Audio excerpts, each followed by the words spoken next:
Office automation का पहला lecture, जिसमें हम वर्ड, एक्सेल, पावर पॉइंट और एमएस एक्सेस का अध्ययन करने वाले हैं इस पूरे सीरीज में।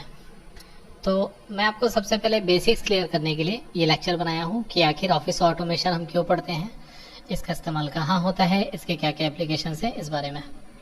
तो पहले कि हम किसी सॉफ्टवेयर का प्रयोग करें, आज के टॉपिक्स को हम यहाँ पे लिख लेते हैं जिन्हें हम पढ़ने वाले हैं। तो ऑफिस ऑटोमेशन होता क्या है, सबसे पहले मैं आपको ये बताता हूँ। देखिए, जो पहले से कंप्यूटर के काम जो है वो बहुत पहले से चले हुए नहीं आ रहे हैं। ये मुश्किल से महज आज अभी जैसे 2019 चल रहा है, तो ये 20 साल हुआ है कि कंप्यूटर के एप्लीकेशंस बहुत ज़्यादा बढ़ गए हैं। सभी ऑफिस में आप कंप्यूटर का काम देख रहे हैं। इसके पहले जितने भी काम होते थे वो सब मैनुअल होते थे।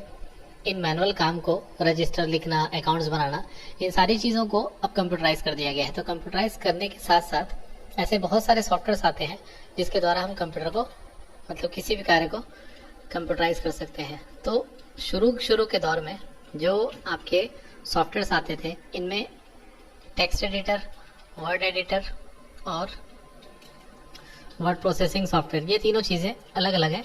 ये वन बाय वन आते गए। तो जिस तरीके से हमारा काम है, जिस तरीके का हमारा प्रोफेशन है, उस तरीके से ये सॉफ्टवेयर जो है धीरे धीरे आते गए। तो टेक्स्ट एडिटर का मतलब क्या है, ये जानने के लिए हम यहाँ पे डॉस ओपन करते हैं। डॉस जो है ये भी एक ऑपरेटिंग सिस्टम है। पहले के कंप्यूटर में सारी चीज़ें कमांड के द्वारा होती थी। जैसे यहाँ पे कमांड में दे रहा हूँ एडिट, और मुझे मान लीजिए कोई फाइल बनाना है, तो यहाँ पे मैं लिखता हूँ file.txt। तो ये एडिट कमांड इसमें फिलहाल एक्सटर्नल कमांड है, ये तो नहीं चल रहा है। तो इसी का जो नया वर्जन आया टेक्स्ट एडिटिंग करने के लिए, ये नोटपैड के नाम से आपके कंप्यूटर सिस्टम में आया। तो कंप्यूटर सिस्टम में जो नोटपैड है वो एक टेक्स्ट एडिटर का काम करता है। और ये जो टेक्स्ट एडिटर है, इस टेक्स्ट एडिटर में आप एडिटिंग का कार्य बड़ी आसानी से कर सकते हैं। तो ये केवल आपको एडिटिंग का ही, मतलब केवल आप टेक्स्ट इसमें एडिटिंग कर सकते हैं। ओके, जैसे आपको यहाँ पे लिखना है कोई भी चीज़, आई लाइक काइट्स, तो आप यहाँ पे इस सेंटेंस को लिखने के बाद में यदि आप फॉर्मेट को बदलने की कोशिश करेंगे तो ये पूरा का पैराग्राफ है, ये पूरा का पूरा एक साथ बदलेगा। मतलब ये है कि आप यदि चाहते हैं कि केवल काइट्स का कोई अपीयरेंस वगैरह चेंज कर ले, तो इस टेक्स्ट एडिटर में ये चीज़ संभव नहीं हो पाती। दूसरा जो चीज़ आया वो आया वर्ड प्रोसेसिंग के लिए वर्ड पैड। ये माइक्रोसॉफ्ट का ऑपरेटिंग सिस्टम है, इसमें वर्ड पैड जो है वो फ्री में मिलता है। तो इस वर्ड पैड की भी कुछ ना कुछ लिमिटेशंस हैं। जैसे इसमें आपको केवल 2 ही टैब दिख रहे हैं, यहाँ पे होम टैब दिख रहा है और यहाँ पे व्यू टैब दिख रहा है, जिसके द्वारा हम कुछ जैसे बनाना चाहें, जैसे यहाँ पे लिखे हम आई लाइक काइट्स फिर से, और यदि आप कोई काइट की पिक्चर देना चाहें तो आप इसमें दे सकते हैं, वो भी पिक्चर के द्वारा। यदि आप कहीं से कोई बाहर से कोई पिक्चर इंसर्ट करना चाहते हैं इसमें, जैसे बेबी की पिक्चर है, तो यदि आप यहाँ पे लिखना चाहते हैं I like babies, cute babies, तो आप इस तरीके से इसका इस्तेमाल कर सकते हैं। तीसरी बात आती है, आप इसमें क्या नहीं कर सकते, जैसे आप इसमें टेबल नहीं बना सकते, और इसमें बहुत सारी ऐसी चीज़ें जो आप नहीं कर सकते। तो ये अंतर हुआ आपका टेक्स्ट एडिटर में और वर्ड पैड में। तो वर्ड प्रोसेसिंग जो है एक ऐसा सॉफ्टवेयर है जिसमें आप टेक्स्ट की ना केवल एडिटिंग कर सकते हैं, बल्कि आप इसकी फॉर्मेटिंग कर सकते हैं, आप इसकी अपडेटिंग कर सकते हैं।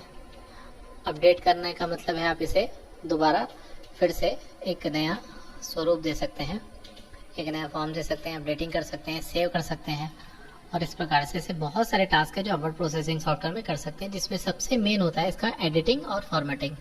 तो वर्ड प्रोसेसिंग सॉफ्टवेयर क्या होता है, एक ऐसा सॉफ्टवेयर होता है जिसके द्वारा आप कम से कम ये 4 काम कर सकते हैं। आपके टेक्स्ट एडिटिंग करना, फॉर्मेटिंग करना, अपडेटिंग करना, सेविंग करना, और काम जैसे आपको टेक्स्ट का टेबल बनाना है, या आपको कोई चार्ट बनाना है, चार्ट या ग्राफ्स बनाना है, और यदि आपको कोई ग्राफिकल सूचना डालनी है, आपको उसे जिग-जैग करते हुए दिखाना है, लाइटनिंग का इफेक्ट डालना है, या वो कोई वर्ड आर्ट बनाना है, तो ये सारी चीज़ों के लिए वर्ड प्रोसेसिंग सॉफ्टवेयर इस्तेमाल होता है।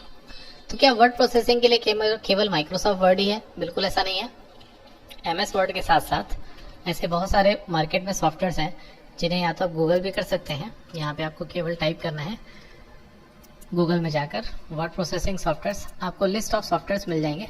वर्ड प्रोसेसिंग सॉफ्टवेयर, यहाँ पे आपके सामने लिस्ट आ जाएगी। तो इसमें जो सबसे टॉप के प्रोसेसर हैं, जो सबसे टॉप के सॉफ्टवेयर्स हैं, वो तो है ही आपके एमएस वर्ड, तो इसमें आते ही हैं।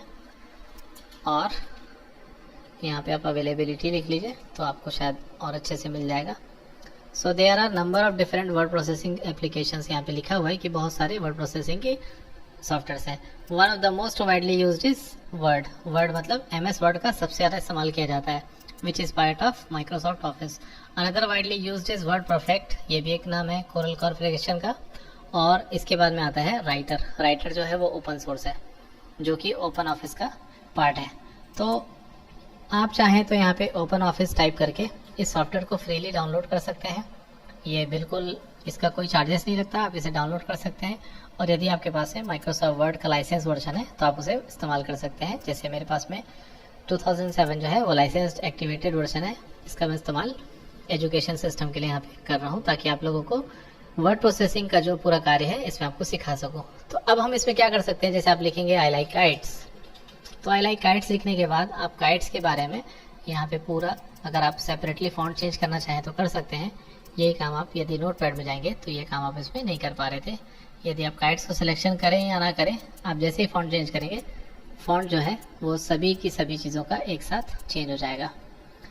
तो इस लेक्चर में चाहे जितने भी वर्ड्स हैं, चाहे जैसे फॉन्ट है या फॉर्मेटिंग है या एडिटिंग है, इन सारे वर्ड्स की मीनिंग अगर आपको नहीं भी मालूम तो आपको चिंता करने की आवश्यकता नहीं है, क्योंकि मैं इन लेक्चर सीरीज में आपको एक एक छोटी छोटी बारीकियों को बहुत अच्छे से कोशिश करूंगा कि एक्सप्लेन करूं।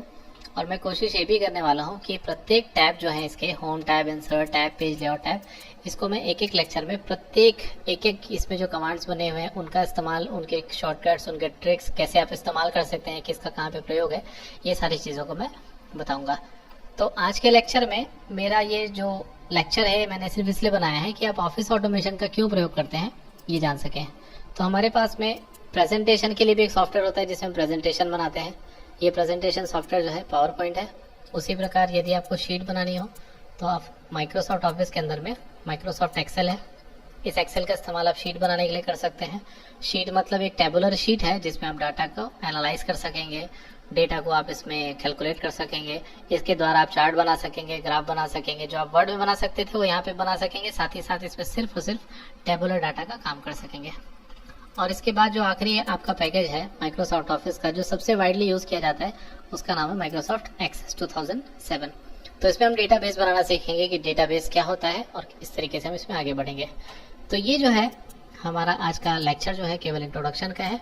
तो उम्मीद है यदि आपको पसंद आया हो तो आप लाइक बटन दबा सकते हैं। नेक्स्ट लेक्चर में हम वर्ड की सीरीज चालू करेंगे, और जितने भी उसमें लेक्चर्स होंगे वर्ड को खत्म करने के बाद हम एक्सेल की सीरीज भी स्टार्ट करेंगे। या फिर हो सकता है कि हम दोनों तीनों चीज़ों को एक साथ पैरेलल में चलाएं। ये आप पे डिपेंड करता है कि आप हमारे चैनल को कंटिन्यूसली अगर आप देखते हैं तो आपको नोटिफिकेशन मिलता होगा कि ये लेक्चर अपलोड हो रहा है या ये लेक्चर्स अपडेटेड आते जा रहे हैं। तो आपको वर्ड में या एक्सेल में या किसी भी चीज़ में कोई भी सवाल हो तो कृपया कमेंट सेक्शन में हमें ज़रूर बताएं। और रही बात आखिरी की नोट्स बनाने की, तो नोट्स जो है वो आप लेक्चर को देख के, सुन के, जैसे स्टेप्स लिखेंगे आप उस तरीके से नोट्स बना सकते हैं, प्रिपरेशन कर सकते हैं।